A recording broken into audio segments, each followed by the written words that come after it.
Hey everyone, this is part 2 of the Bootstrapping and Simulations with R activity. In this video, we're going to look at permutation and randomization tests in R, and then also a little bit about the bootstrap. So permutation and randomization tests are alternatives to more traditional parametric hypothesis tests that are commonly used. So tests like the two-sample t-test or the chi-squared test of independence are useful tests. They're what we call parametric tests because they rely on certain distributional assumptions or sample size assumptions. Okay. Commonly, normality is one of the most widely assumed distributions for many types of tests.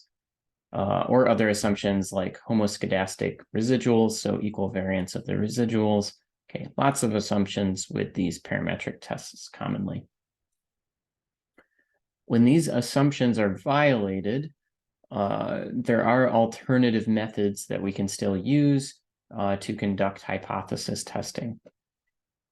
Specifically, there's a whole area of statistics referred to as non-parametric statistics that methods in non-parametric statistics either relax or entirely eliminate distributional assumptions for variables in order to do the test.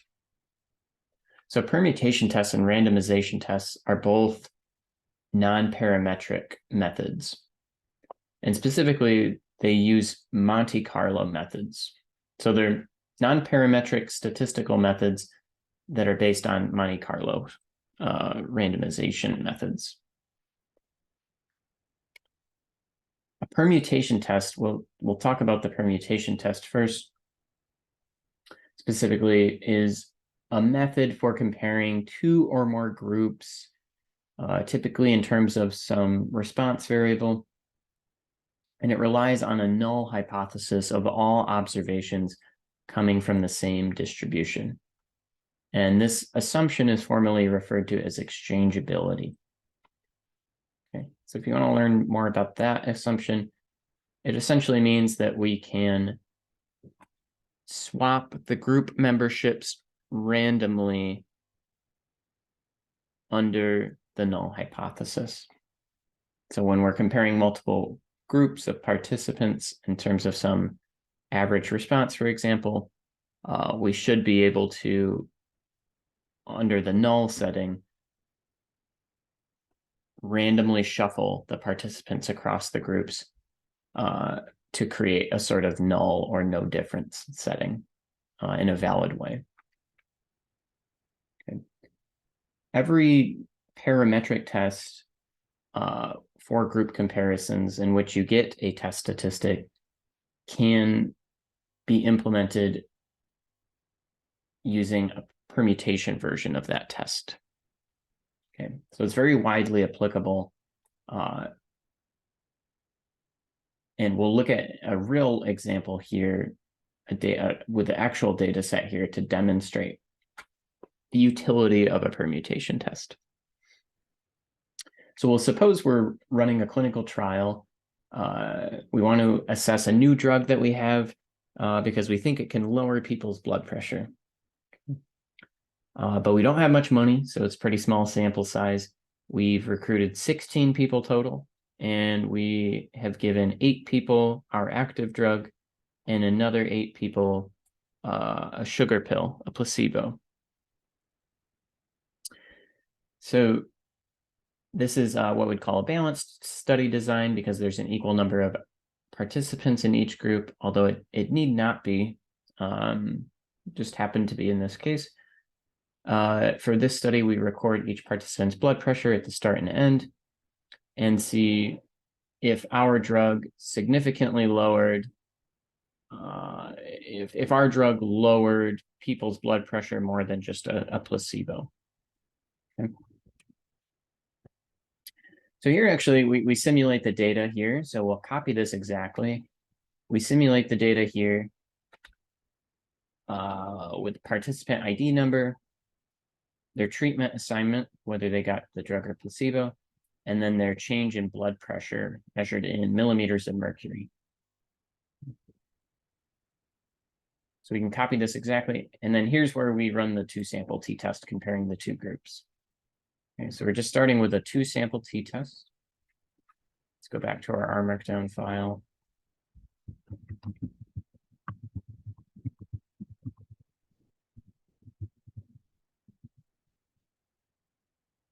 Okay.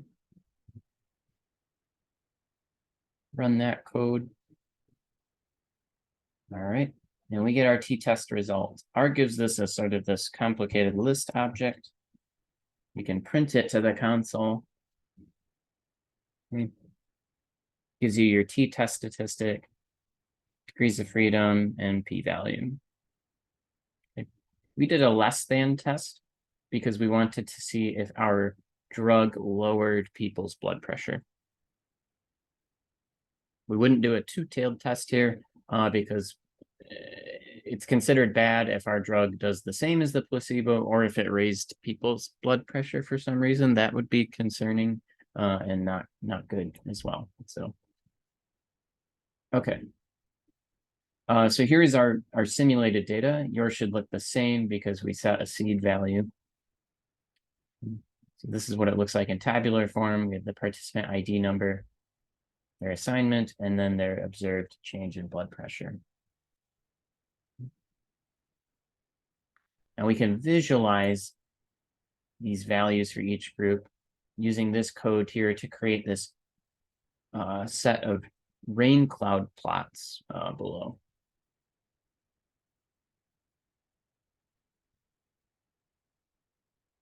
Okay. We run that. So rain cloud plots are sort of like an extension of side-by-side box plots. We have the box plots showing the distribution of values for each group, in this case, the change in systolic blood pressure for the active drug group and the placebo group. So it has the boxes, but then also plots the points to give an idea roughly of the sample size, as well as the distribution of the points. And then also a density curve is plotted. An empirical density curve is plotted above the boxes and points as well. So here we can see for the two-sample t-test, if we want to use that, recall back to the two-sample t-test assumptions. We need the normality assumption met for both groups, for each of the groups. So we either need a bell-shaped distribution for each group, or the central limit theorem could help us out if the sample size was large enough for each group. In this case, normality is not met due to bell-shaped distributions here. There's an outlier in the drug group, so that already throws that out the window. Moreover, this is not safe to assume that this is bell-shaped. It could end up being if you had more points in here, but we can't know confidently here because the sample size is too small with only 8 observations here. There's 1 point overlapping here, so it's a little hard to see, but it's too hard to tell. So main takeaway here is that the two-sample t-test assumptions are not met. Because the sample size is not big enough, and we can't assume bell-shaped distributions here. But just for the sake of thinking about it, what did the two-sample t-test show us anyways? So with a p-value of 0.04, we would reject the null hypothesis, okay, which is that the groups had the same average difference in blood pressure, average change in blood pressure. Okay, so we would reject that in favor of, because it was a less than test, signifying that the drug group had a lower change in systolic blood pressure. So the t-test would imply that our drug worked. It lowered people's blood pressures on average. But with the model assumptions not being met, we can't cite this as a valid result. Okay. The p-value is not valid because the assumptions were not met. So what can we do? So in comes the permutation testing procedure to save the day. So the permutation test is great for this example where we have a somewhat small sample size, but and assumptions are not met for parametric tests, but we want to compare two groups. Okay. So how this will work for the permutation testing procedure is that we will create a null distribution for our test statistic by permuting the subjects across the groups in many different ways and calculating a t-test statistic for those random arrangements of subjects, of participants. And specifically, we look at every possible way. Since we had 8 people in each group to start, we look at every possible way to rearrange all of the participants such that we have 8 participants in each group, do a 2-sample t-test comparing them, acting like they were truly in the drug or placebo group that time, and then get a bunch of t-test statistics when we do that to create our null distribution. And we'll use this permutation null distribution to calculate our p-value, the probability of getting our actual t-test statistic that we did, or more extreme, if there truly was no difference between the groups. Okay. With if there's truly no difference between the groups being represented by randomly shuffling all the participants together, that's when there's no difference because we randomly shuffled them.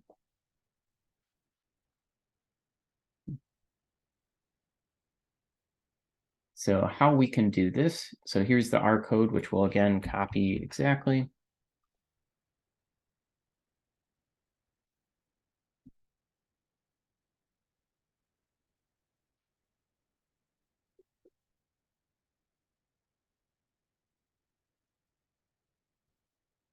So we'll copy this exactly. And this is the first time we've seen a for loop, I think. Okay. So what we're doing here, starting from the top, we create this matrix called perms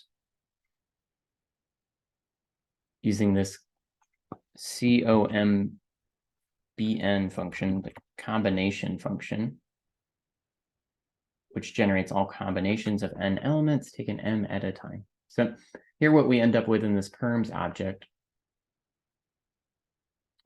is each column. Okay, there's about 13,000 columns. Each column represents a different permutation or shuffling of the subjects, of the participants. The first one, for example, puts participants 1, 2, 3, 4, 5, 6, 7, 8, puts those participants in group 1. The second one, the second permutation, puts 1 through 7, and then the 9th participant in group 1, which is pretending like it's the drug group. And we do that for every possible arrangement of subject participants 1 through 16. Okay. And it ends up being that the total number of ways to do this is going to be equal to how many ways you can choose 8 people from 16. That gives you roughly 13,000.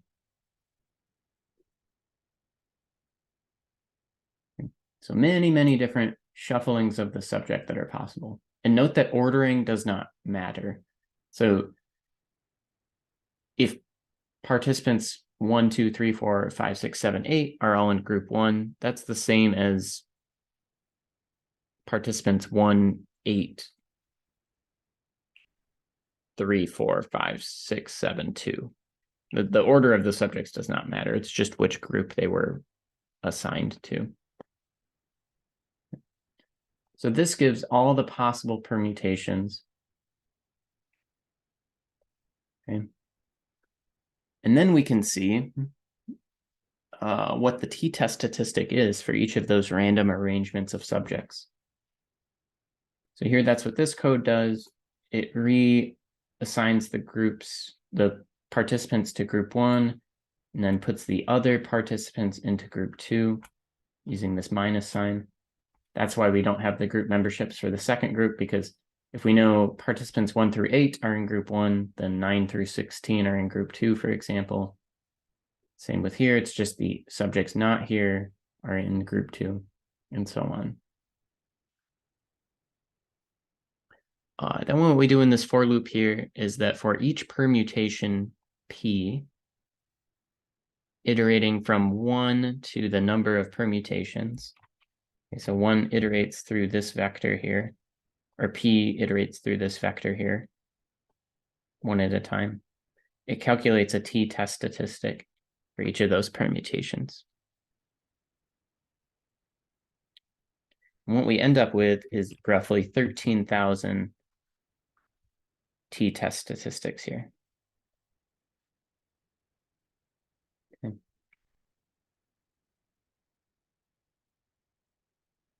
So there were 12,870 ways to permute the subjects. Okay, let's create a histogram. Yeah. So now let's visualize all of these permutation test statistics. Okay. So we're going to this isn't a vector here, but we're going to put this into a tibble before we pipe it into ggplot, because ggplot always, it plays much more nicely with tibbles rather than vectors.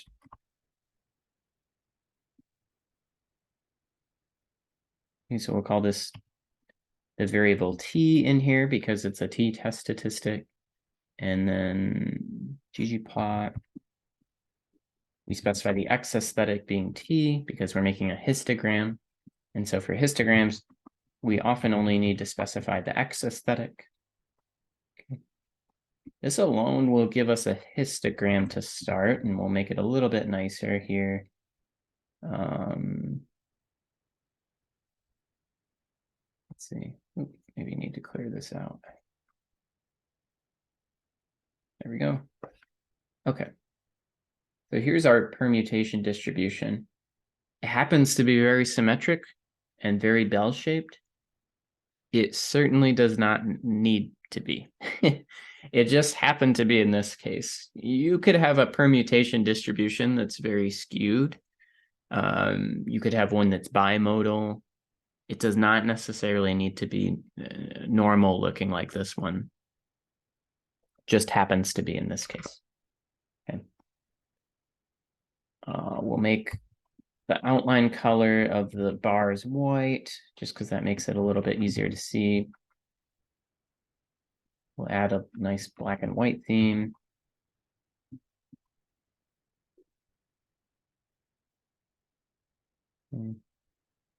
Add some titles.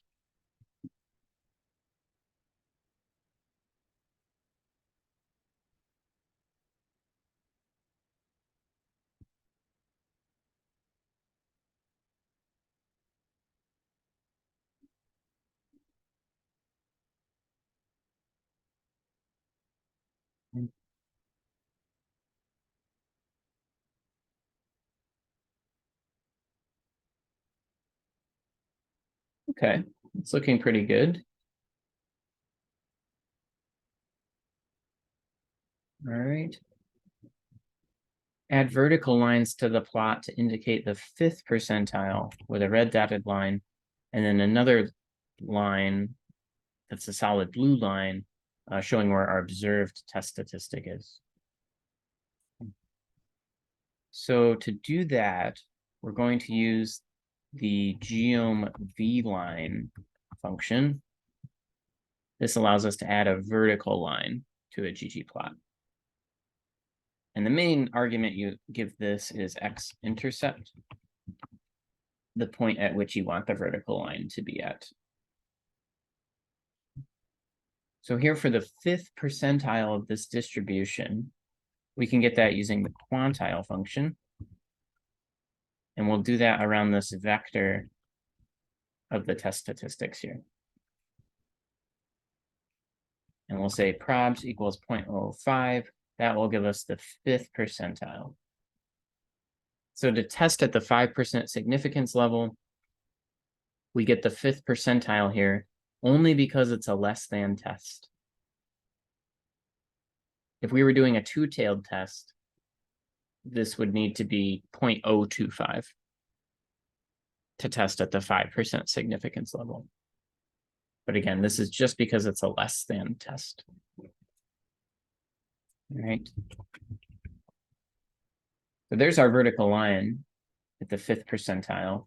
By default, it's a solid black line, but we can change the color, saying color equals red, and then line type equals dotted.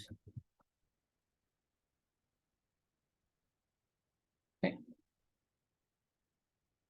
There we go. There's our big dramatic threshold for significance, the red dotted line. All right.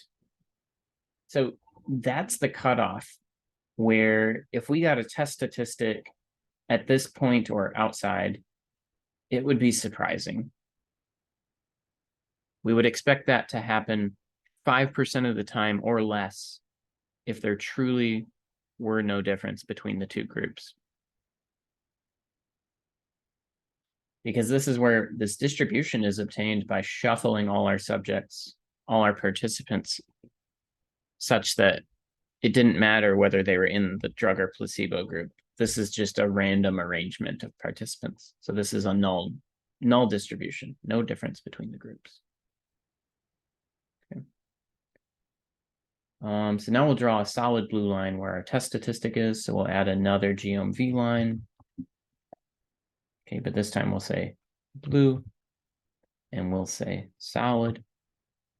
And then to get our actual test statistic, okay, we're going to replace the quantile part there. We're going to go back to our t-test result object. And then replace it here. Statistic, there we go. Okay, there's our actual test statistic. So what does this mean?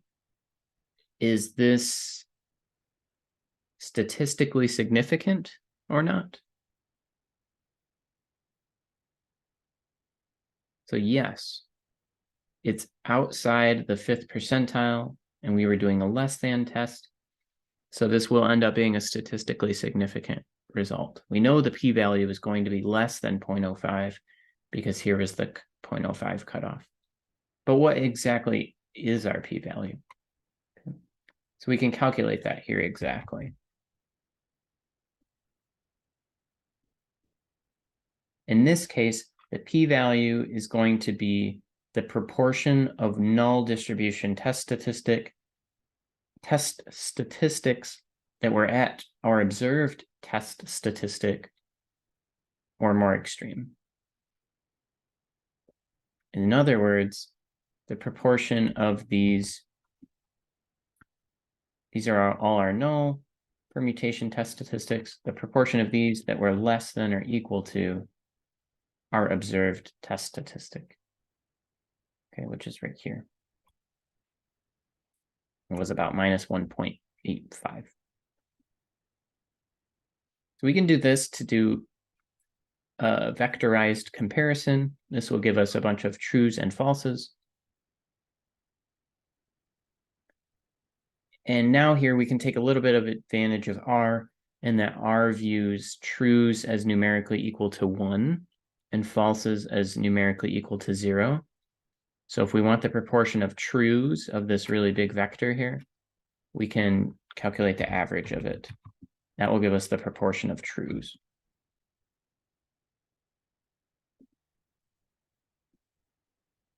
And that is our permutation test p-value. So look back at the results for the regular two-sample t-test. 0.042. 0.040. Very similar. And that's not a bad thing. That's actually quite comforting. The two-sample t-test is, although the assumptions were violated here, in general, it's a very robust test. It can handle some pretty good deviations from assumptions. So if you match the results of a t-test with the new method that you're trying out, that's kind of a comforting thing. It seems sensible. Okay. So here, let's see. Okay. In the end, yeah, do we fail to reject or reject the null? So since this p-value is less than 0.05, we reject HO. Okay.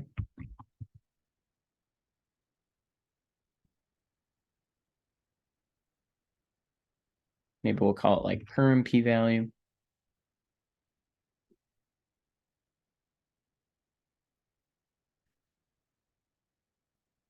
We'll say since the p-value of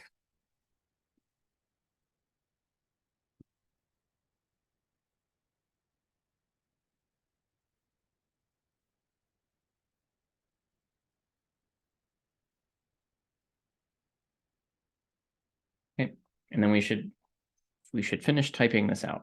Since the p-value of blank is less than 0.05, we reject HO.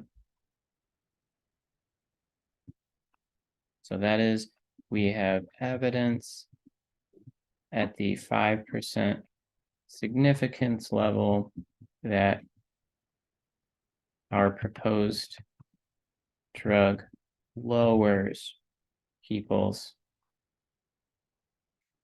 blood pressure on average. We're not saying how much.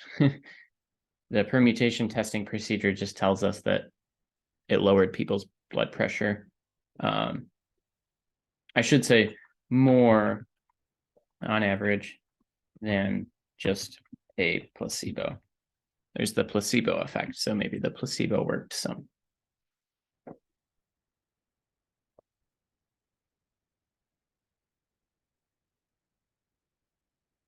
Okay. So that was the permutation test. Notice that we had to calculate a t-test statistic for this two-sample t-test almost 13,000 times. Now, R handles that just fine, though. Now, if we run this, it runs for about a second, and then it's done. So really not too big of a deal. But that was only with 8 subjects in each group, 8 participants. That's a very small sample size. If we had just 20 participants in each group, which is still not that large of a sample size, there would be over 100 billion t-tests we would need to do. Okay, you can see that with the choose function. If you had 20 in each group, and then you wanted to pick 20 for the first group, how many ways is there to do that? Over 100 billion. This would take far too long. So 13,000 R can handle just fine. It takes about 1 second there. If you try to do 100 billion, you will sit there for the rest of your life, and this will not, it will not do 100 billion t-tests on your laptop. Okay. So what can we do? Well, it's nice to do every possible permutation when you can, But if you just do a very large number of them, that's sufficient typically. That's good enough. Okay. So for example, instead of, if you had 20 participants in each group, instead of doing 100 billion, you could just do 10,000 different shufflings of the participants to approximate this. Let's knit this here and look at that null distribution again.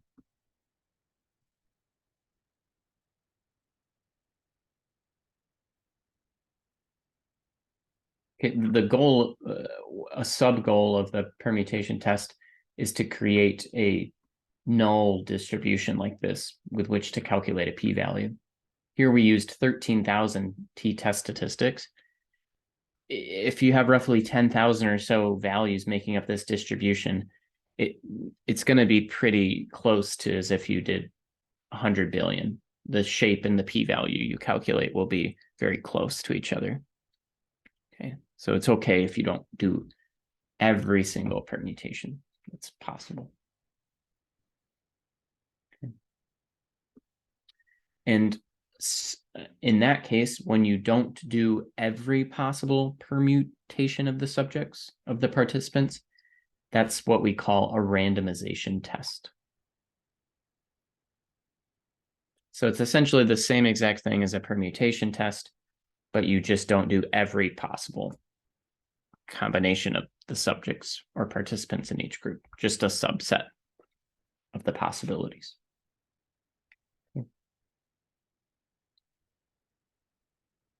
So some big picture things to note about the permutation test. This computational cost is why I believe a large part of why the permutation testing procedure is not used widely, because the t-test is so much simpler, especially to do by hand. And people had been doing statistics by hand for many years. Doing something like this, where you say, okay, start by calculating 13,000 t-test statistics.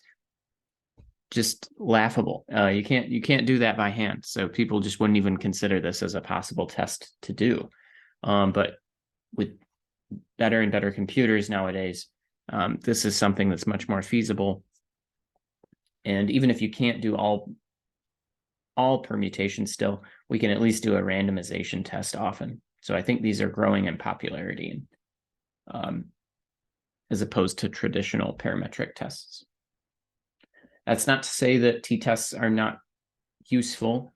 This is still based on a t-test sometimes, although you could use it for other types of group comparisons.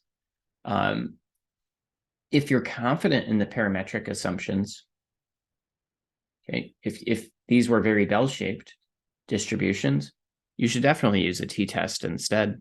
There's no need to go through a permutation testing procedure. The permutation test just helps us when assumptions are questionable. Otherwise, the results will be very similar to the t-test anyways, honestly.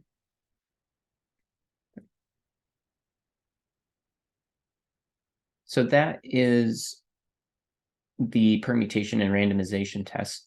Now we'll talk about this technique called bootstrapping, which is another Monte Carlo method. And it's also can be a non-parametric method as well. So bootstrapping or bootstrap techniques are a very broad class of statistical methods that have also gained popularity more recently due to being very computationally expensive. They take a lot of computing power, but again, that's less and less of a problem. So people have utilized these methods more commonly. So the bootstrap is used in a variety of contexts and in many different ways. We'll start with one of the most fundamental ways in which the bootstrap is used, which is to describe uncertainty in a particular sample statistic that we're interested in,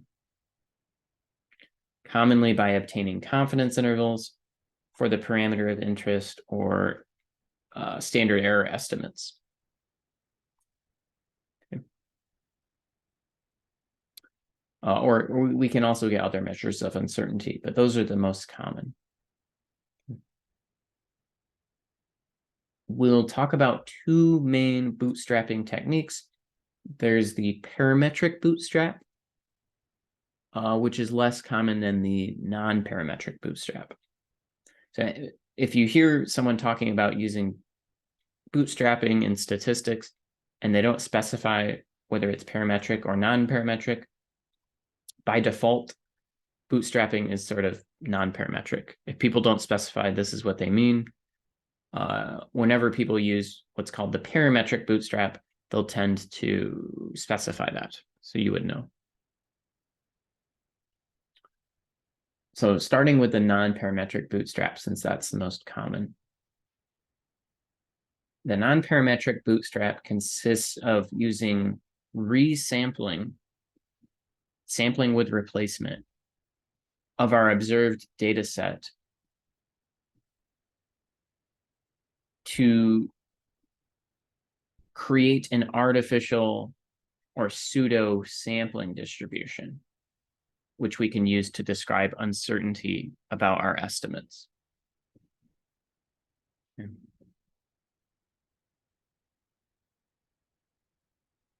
The parametric bootstrap, on the other hand,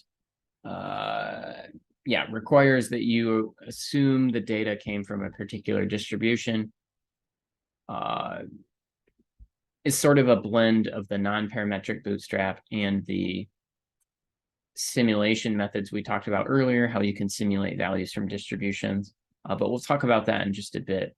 We'll look at the non-parametric bootstrap to start. Okay. So one example when we would use the non-parametric bootstrap is if the standard error, which is a measure of uncertainty about a statistic, if the standard error of a statistic is not known. The standard error, as a reminder, is the standard deviation of the sampling distribution of a statistic. It describes how much we expect a statistic to vary sample to sample.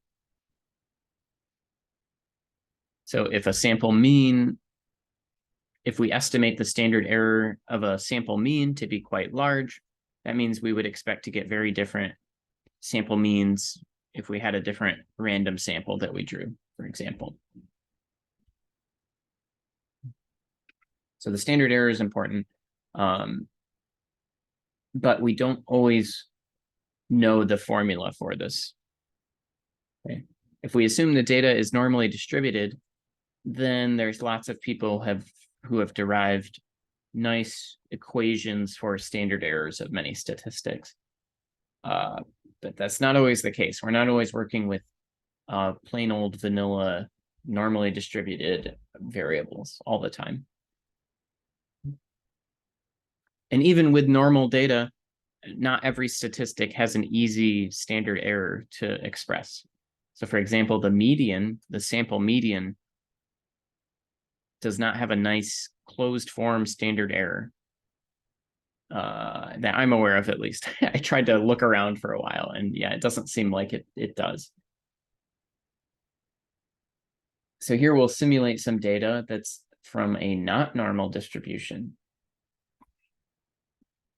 Okay. So we're looking at the bootstrap.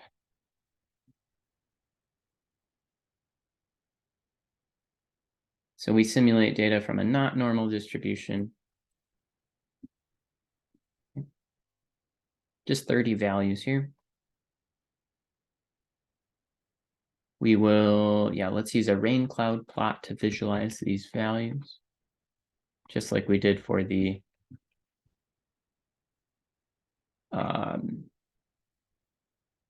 fake clinical trial data. We'll copy that code.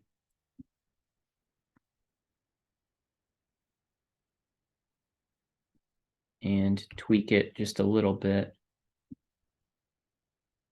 So we'll put our data set up here, and we'll put this in a tibble again, because in order to pipe into ggplot, we need to have a tibble. Maybe we'll just call our variable value. So we'll have we only are specifying y here now. We don't have a treatment group. It's just one variable. Okay. And then we'll say y is the, we'll just say value.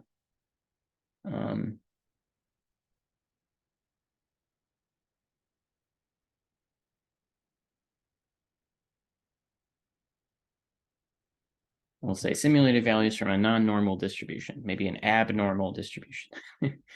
No, non-normal would, I think, be more technically correct. Okay. All right.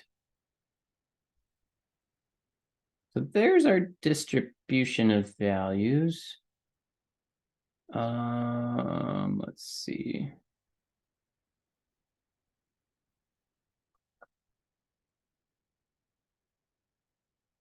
Yeah, we could adjust some of these. This spacing here is a little bit funny. But we'll just leave it for now. So here, what can we see about this distribution of values?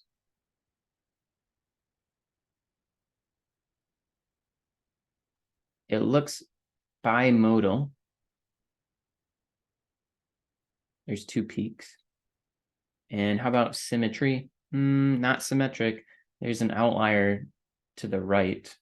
So that ruins the symmetry. Honestly, even if this outlier were gone, it would be somewhat symmetric, I guess. But this outlier is definitely ruining it. So it's not symmetric, it's bimodal. This is an ugly distribution. Okay. What's the sample size for this data set? So it's 30. And what's the sample median? So yeah, let's calculate that.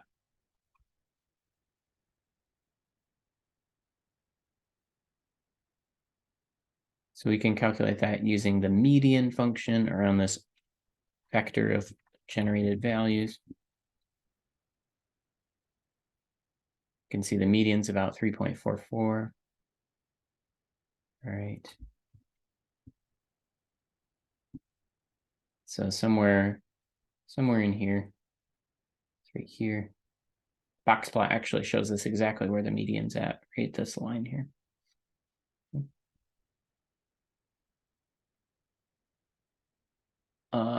But yeah, so if we were wanting to estimate the median of this distribution, not the sample distribution, but the population from which these values were drawn, if we wanted to estimate the median of that population, okay, here's our estimate. And this is our best guess of the median, is the sample median. This is our best guess of the population median, I should say. But how confident are we in this estimate?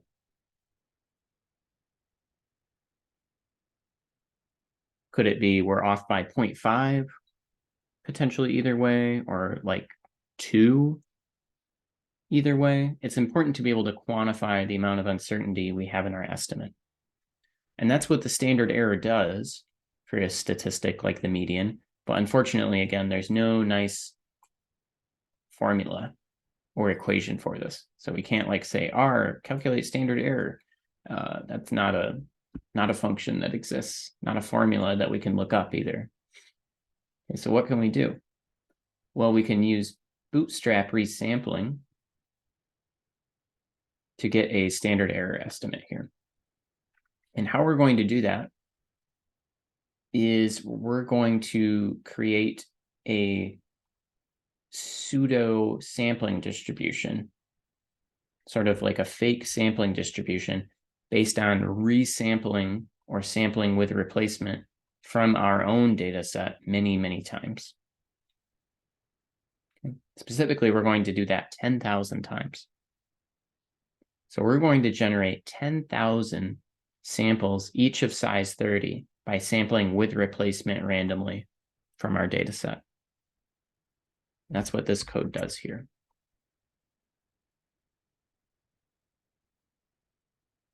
So we're specifying capital B, the number of bootstrap samples or resamples.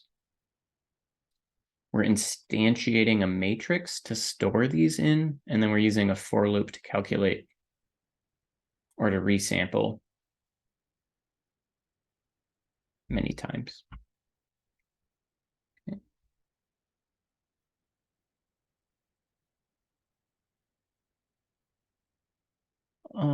let's see. So Boots is a very big matrix here. Boots has 30 observations, or 30 rows, I should say, and 10,000 columns. So each column is representing a resample or a sampling with replacement from our original data. Note that all the values in our original data set were all unique. These were generated from a continuous distribution, so it's nearly impossible to get the same value, same exact number twice.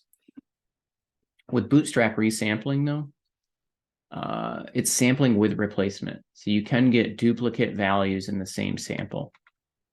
These come from our original observed data set here. Okay, so there's like a 6.08 somewhere in here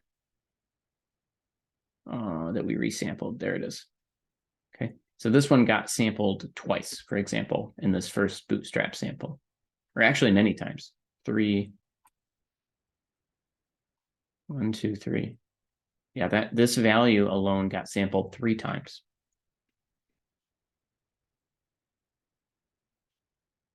So we're going to get a slightly different sample each time for each of these Bootstrap samples. And the idea is that we can calculate the median, the sample median for each of these resamples, and then create a distribution of sample medians. So we have 10,000 data sets. We're going to have 10,000 sample medians based on these resamples, these Bootstrap samples. That is going to serve as our pseudo sampling distribution. And we're going to use it to describe the amount of variability we expect in the sample median.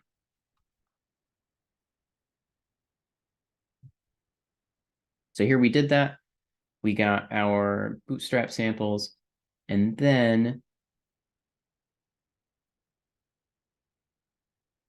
okay, we're going to create a Bootstrap sample, a distribution of sample medians based on these Bootstrap samples. So what we're going to do,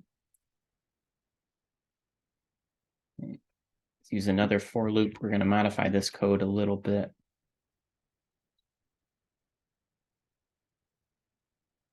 So we're going to create a vector. I don't think I gave this code in here, did I? No, yeah, so we're just going to do it here. Okay, so we're going to create a vector for the Bootstrap medians.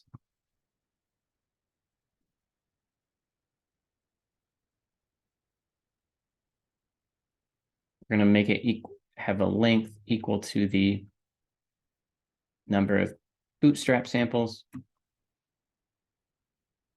And we're going to call it boot medians because this is going to have all our Bootstrap medians. And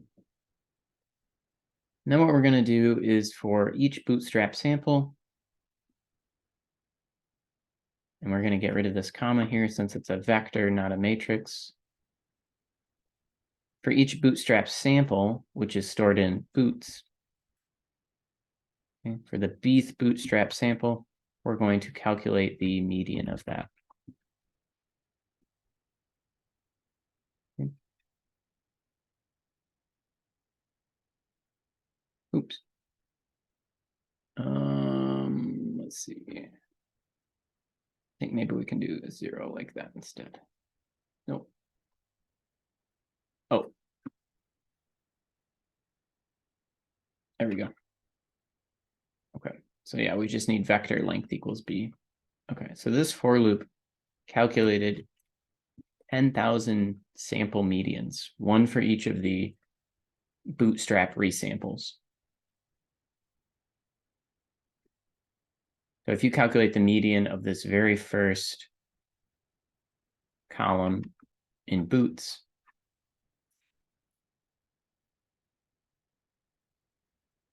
okay, which we can do with this code manually, the very first median of this sample is 2.33. That's the very first one in this vector here. And you see it calculates it for all of these. And then we can plot this distribution of all these bootstrap medians. Okay. So visualize using a histogram. Okay, so let's copy our histogram code from the permutation test, just so we don't have to redo it. Creating a histogram. Okay, so we have our boot medians. Oh yeah, put it in a tibble here. So all this like median.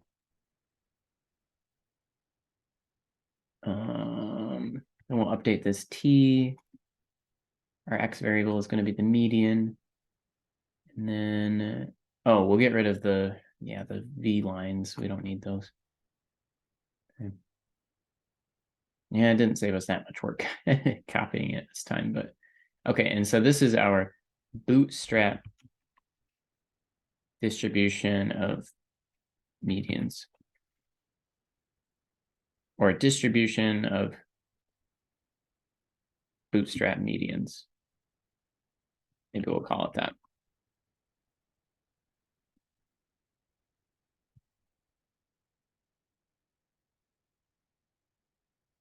So not as bell-shaped as our permutation distribution was. And this is where, again, I said with the permutation distribution, there was no guarantee that would be bell-shaped. Same thing with the bootstrap distribution. You know, especially when your original sample is not bell-shaped.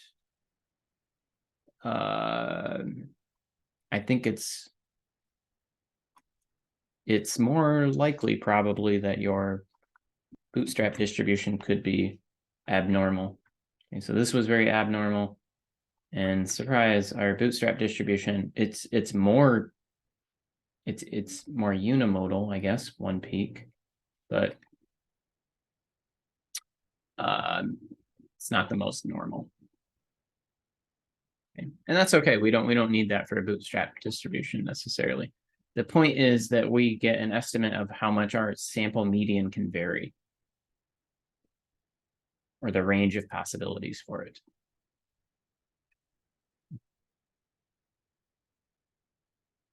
So using this pseudo sampling distribution that we've created here, this bootstrap distribution, we can get a non-parametric estimate of the standard error of the sample median. So how do we do that?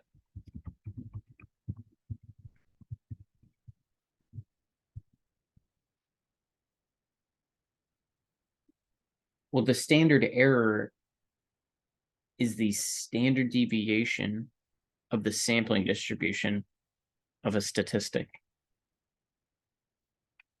This bootstrap distribution we're using in place of the sampling distribution. So what we can do is take those values,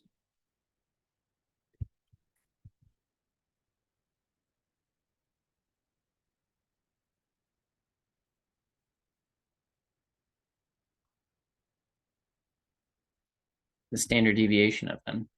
That's going to be our estimate of the standard error.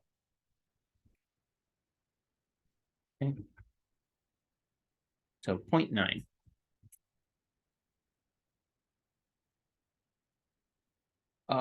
We can also, okay, so we could use this if we wanted to, again, it describes the amount of uncertainty in our median estimate. So like our original median, which is our best guess of that, is 3.44. Okay, so right here, about in the center of our bootstrap distribution, is where it'll be at. And then you go one standard deviation either way, 0.9, okay, maybe two standard deviations. We're very confident it's probably within two standard deviations of the center there, the true median.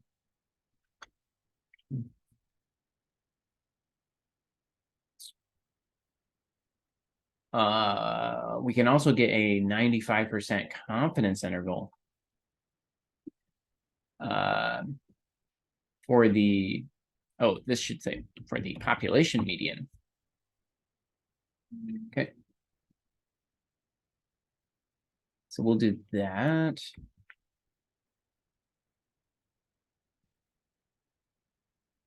We know the sample median. We know what the exact number of that is. So we don't need a confidence interval for it. So to get a non-parametric confidence interval, we're going to get the lower bound and the upper bound for this interval. And then we're going to go back to our trusty quantile function.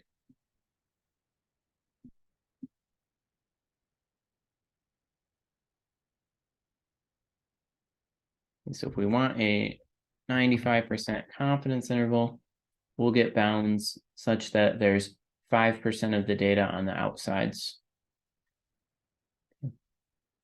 So that puts this at this upper bound at the 0.975, the 97.5th percentile, and then the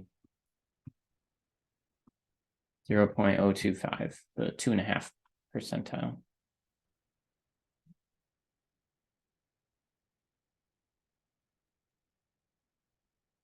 And we could copy that. I think we had inline R code from before. Yeah. From the SpongeBob example.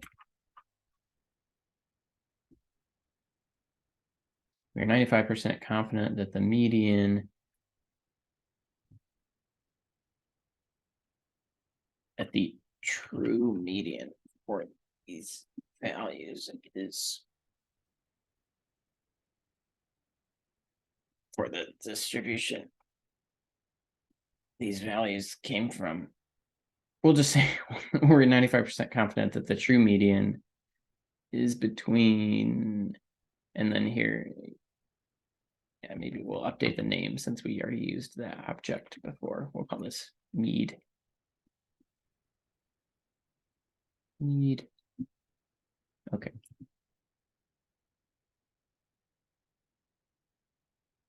And yeah, there's no really context, so that's all that'll be. Okay. We can knit that. We haven't knitted the document and looked at that in a bit.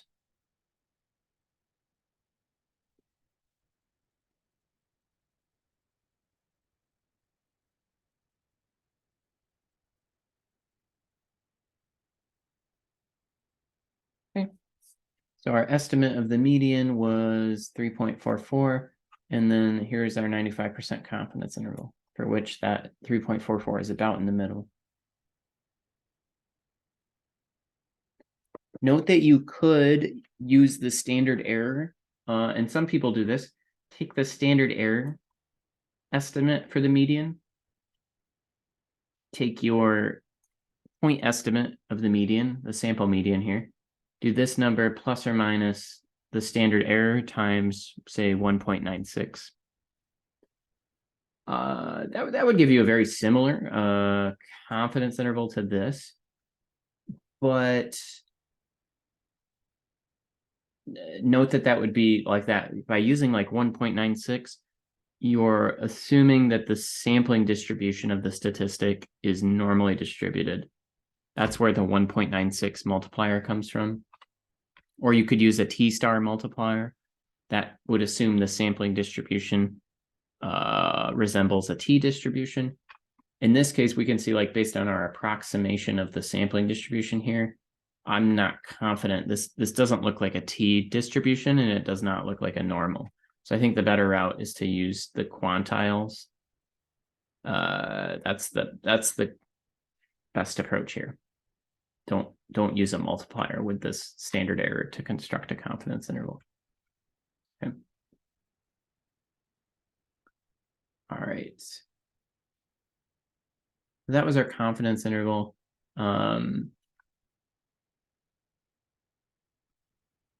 We could like draw that out on the histogram if we wanted, although we don't have to, using like the V line again, just to showcase our confidence interval. So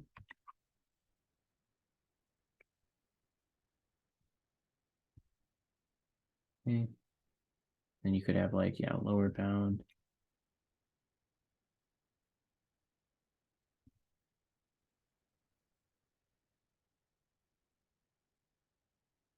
upper bound right here. Okay. Yep. Maybe we'll make these like, oh, more fun blue. I like Dodger blue. It's slightly different than the regular, just blue. Oops. Lower bound. I must have spelled that wrong.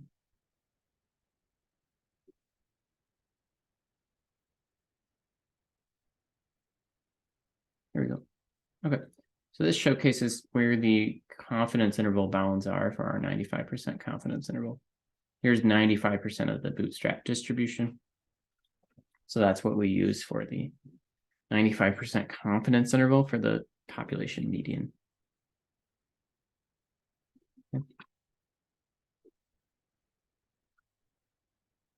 Okay, so that was the non-parametric bootstrap.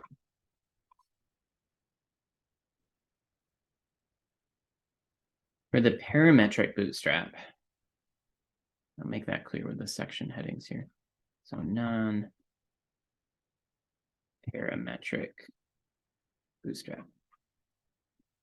Yeah, so for the parametric bootstrap, we also create a pseudo sampling distribution, just like we did before. But we don't do it with resampling. We don't use resampling from our original data. What we do is we're going to generate values from a particular distribution that we think the data comes from many, many times to generate a bunch of fake artificial samples that then we can use to construct a pseudo sampling distribution. Okay. So in particular, what we're going to do is generate 10,000 samples from, say, a normal distribution. So maybe we incorrectly, honestly, think that the original values, yeah, right here. Let's say we think they came from a normal distribution. And maybe we just got unlucky with the outlier. But we want to estimate the standard error of the median or get a 95% confidence interval for the median. So again, even for normal data, that's not trivial how to do that. So we could use the bootstrap, non-parametric bootstrap for that. Parametric bootstrap, what we'll do is use our observed data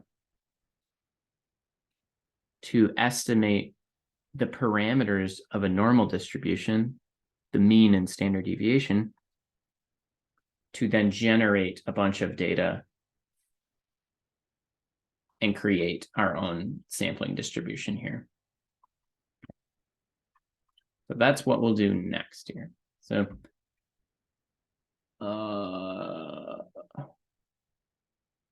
okay. So generate 10,000 samples, each of size 30 from a normal distribution. Okay, so let's copy this code again.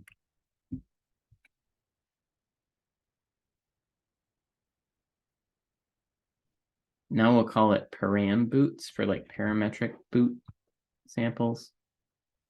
Okay, so we'll make sure we'll update that in both spots there.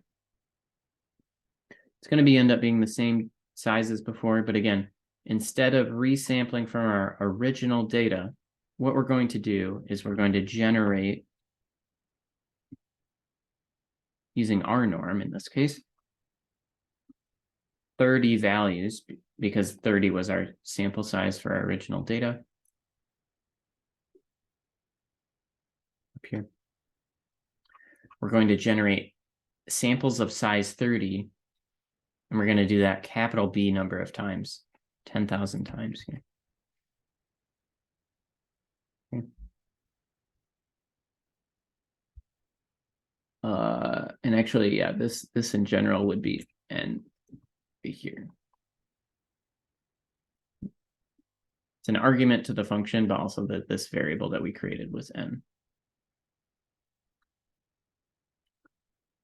But when you generate values from a normal distribution, yeah, you need to specify the mean and median. So that's where we can get the sample mean and the sample, or I'm sorry, we need the mean and the standard deviation. So we'll get the sample mean here of the values, the original data set. Where's that at? Right up here, these observed values. Here's our 30 observed values. We can get the sample mean and the sample standard deviation of those values. And then we'll use those to generate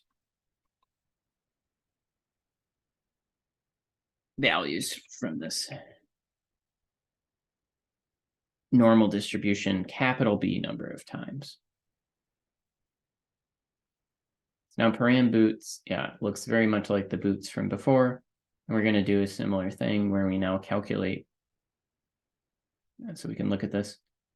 Here is for the parametric bootstrap. Each time we generated 30 values from a normal distribution, which has a mean equal to the sample mean of our data set and a standard deviation equal to the standard deviation of our data set. And we're going to calculate a median for each of these 10,000. We're going to calculate the median for each of these 10,000 generated data sets to create our pseudo sampling distribution. Okay. So we'll copy our code from before, just tweak it a little bit. So boot, maybe we'll call it param medians. And then instead of just the boots, we're doing parametric boots. Okay, so this is, oh yeah, we should update these comments. Calculating median for each simulated data set.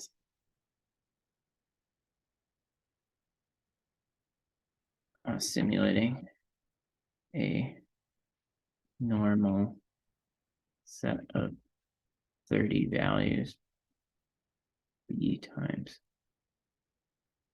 And it's actually like n values. Okay. And then up here it was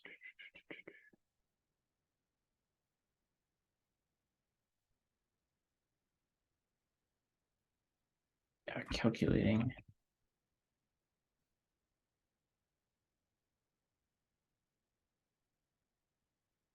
okay. I needed to update the comments there. Okay. So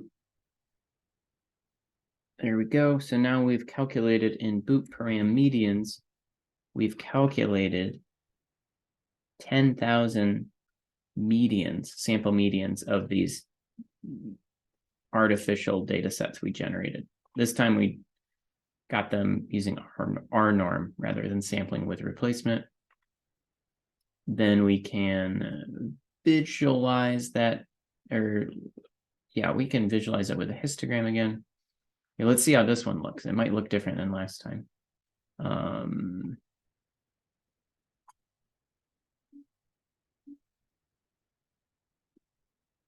Go.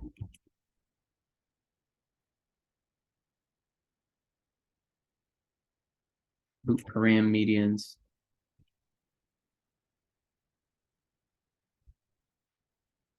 Okay, this one's parametric. Yeah, so we'll specify here non-parametric. Okay. Let's see how this one looks. Much more normally distributed. Okay, much more bell-shaped. This is because the data was normal here that we were generating for each of the samples. Okay. So now obtain a parametric bootstrap of the standard error. Okay, so we do that again using the standard deviation. And we can get a confidence interval.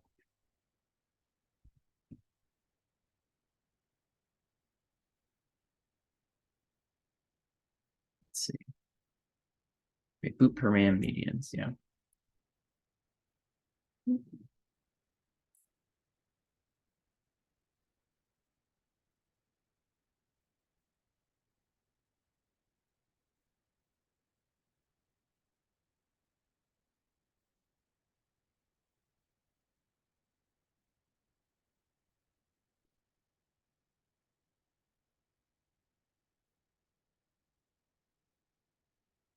Okay. So we got about 1 using the parametric bootstrap approach. Let's see what it was. Yeah, what was it before? 0.9. Okay. It's very similar. You get about 1 or 0.9, depending on if you use the parametric or non-parametric bootstrap approach. Yeah, we got the confidence interval here. Let's see how the confidence interval differs. Let's copy this code.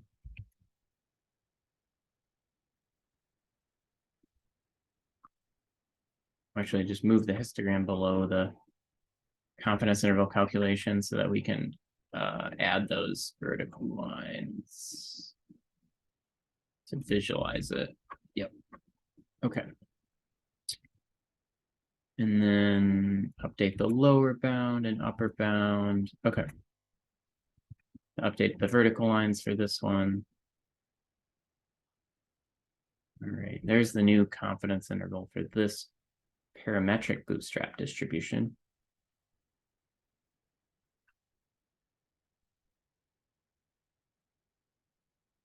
And let's knit this and see how different overall our confidence intervals appear.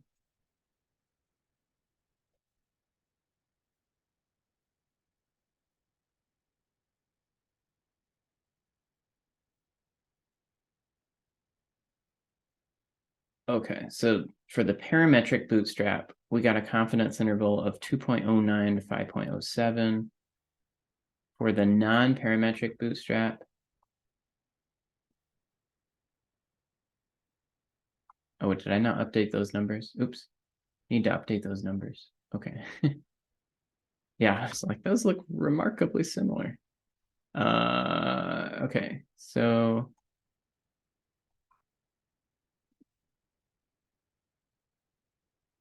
copy that. There we go. Okay, knit it one more time.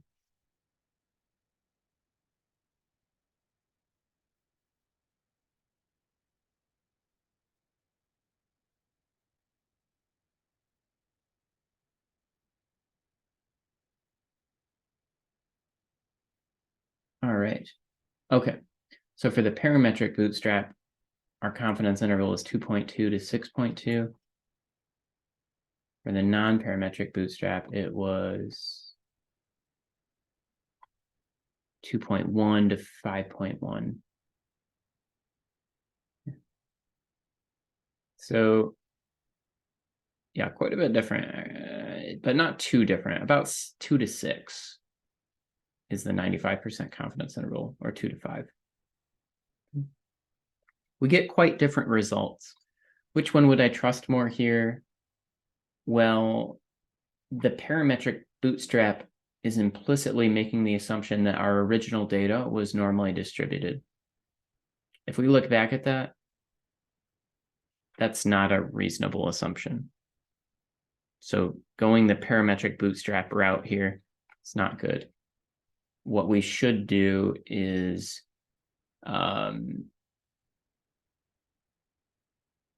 use a non-parametric bootstrap here. This approach is more valid and would be more correct in the long run, given that the original data did not look normal. All right. So those are some small examples of the use of the parametric and non-parametric bootstrap. They're used in many, many other contexts as well. In like regression, people bootstrap residuals from your regression models. With advanced machine learning models like random forests, people use what's called bootstrap aggregating or bagging to help with model selection and model fitting. So there's lots of different contexts and ways in which bootstrapping is used. This is the most fundamental ways, but it's very important and a very useful method, more and more commonly used, as I said, because of the increase in computing power today. So that's it for this activity on bootstrapping and simulations with R.